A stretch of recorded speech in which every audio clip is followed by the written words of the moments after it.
6 teams from the spring season participate. Top 4 teams play in the winner's bracket, 5th and 6th play in the loser's bracket. It's a double elimination. The first seed picks between 3rd and 4th seed in round 1. That means that Cloud9 selected 100 Thieves as their opponent. C9 controls the season series, obviously, 2-0. They beat them in week 2 and week 8. As Emily mentioned, those were on land. 7-3 Cloud9 series total. The last time 100 Thieves beat Cloud9 was June 2019. That was week 4 of the summer split. 100 Thieves is a developing team, though, Tyler. How can they pose a challenge to Cloud9 in the playoffs? Ssumday might be the only player who might make the first team All-Pro team over anyone on C9. So I think Licorice and Ssumday kind of are going to have a little bit of a battle to see who really is the best top laner in the league. The only way 100 Thieves win this series is if Ssumday pops off. If Ssumday can get going as he has sometimes in the split, then I can possibly see 100 Thieves taking a game or two. But I think overall, I think this is a quick 3-0, 3-1. But Ssumday, he is one of the best players in the league, and you have to respect talent like that. So Ssumday versus Licorice is my matchup to watch, but C9 should win this. How in what world could 100 Thieves defeat C9 in a best of 5?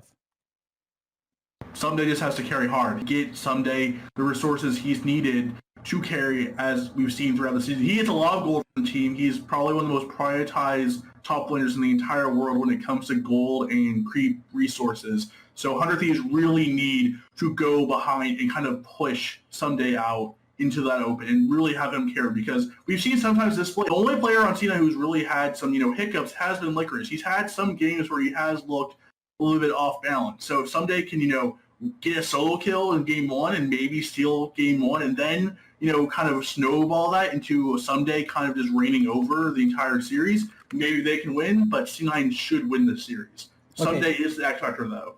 Now, that's interesting you mentioned that, because I was going to save this question from chat for later, but this one is from You're Not So Good, Jacob, that says, can you please explain to me how it is in any way possible not to vote for Ssumday as your MVP? He, in my opinion, at least, is almost the sole reason for 100 Thieves getting a 2nd or 3rd place tiebreaker with a bottom 3 mid laner who has improved, though, is what he's saying there. So if we go back to last week, Jacob, we were talking about what's the definition of MVP, either being the best player or the most valuable to your team. Based on that latter definition, would Ssumday at least get some consideration around the voters?